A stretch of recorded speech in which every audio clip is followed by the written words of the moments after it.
Hi hello welcome back to Yash cooking channel guys ನಾ ಇವತ್ತು ಉತ್ತರ ಕರ್ನಾಟಕದ ಫೇಮಸ್ ಆದಂತಹ ಬನ್ ಬದನೆಕಾಯಿ ಎಣ್ಗಾಯಿ ಬದನೆಕಾಯಿ ಮಾಡ್ತಾ ಇದ್ದೀವಿ ಗೈಸ್.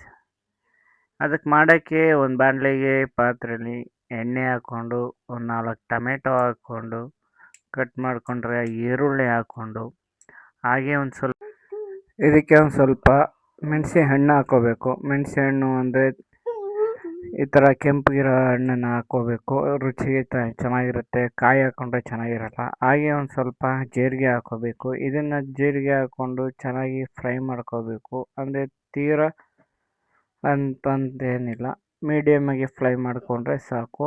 ಅದಾದಮೇಲೆ ಆರಿದ್ಮೇಲೆ ಒಂದು ಮಿಕ್ಸಿ ಜಾರ್ಗೆ ಇದನ್ನೆಲ್ಲ ಹಾಕ್ಕೊಂಡು ಹಾಗೆ ಇದಕ್ಕೆ ಸ್ವಲ್ಪ ಕಾಯಿ ತುರಿ ಕೂಡ ಹಾಕ್ಕೋಬೇಕು. ಕಾಯಿ ತುರಿ ಹಾಕೊಳ್ಳೋದ್ರಿಂದ ರುಚಿ ಚೆನ್ನಾಗಿರುತ್ತೆ. ಹಾಗೆ ಒಂದು ಸ್ವಲ್ಪ ಗರಂ ಮಸಾಲ, ಹಾಗೆ ಇದಕ್ಕೊಂದು ಸ್ವಲ್ಪ ಅರಿಶಿನ ಪುಡಿ, ಹಾಗೆ ಒಂದು ಸ್ವಲ್ಪ ಇದಕ್ಕೆ ಅಚ್ಕಾರ ಪುಡಿನ ಹಾಕ್ಕೋಬೇಕು. ಅಚ್ಕಾರ ಪುಡಿ ಅಂದರೆ ಕಾಶ್ಮೀರಿ ಅಚ್ಕಾರ ಪುಡಿ ಇದ್ದರೆ ಕಲರ್ ಇರುತ್ತೆ, ನಾರ್ಮಲ್ ಆದರೆ ಕಲರ್ ಇರಲ್ಲ.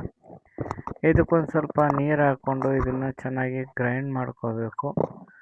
ಈ ಥರ ಗ್ರೈಂಡ್ ಮಾಡ್ಕೊಂಡ ನಂತರ ನಾವೇನು ತೊಗೊಂಡಿರ್ತೀವಿ ಅದೇ ಪಾತ್ರೆಗೆ ಎಣ್ಣೆ, ಜೀರಿಗೆ, ಒಂದು ಸ್ವಲ್ಪ ಸಾಸಿವೆ ಹಾಕ್ಕೊಂಡು ಇದನ್ನು ಚೆನ್ನಾಗಿ ಫ್ರೈ ಮಾಡ್ಕೋಬೇಕು.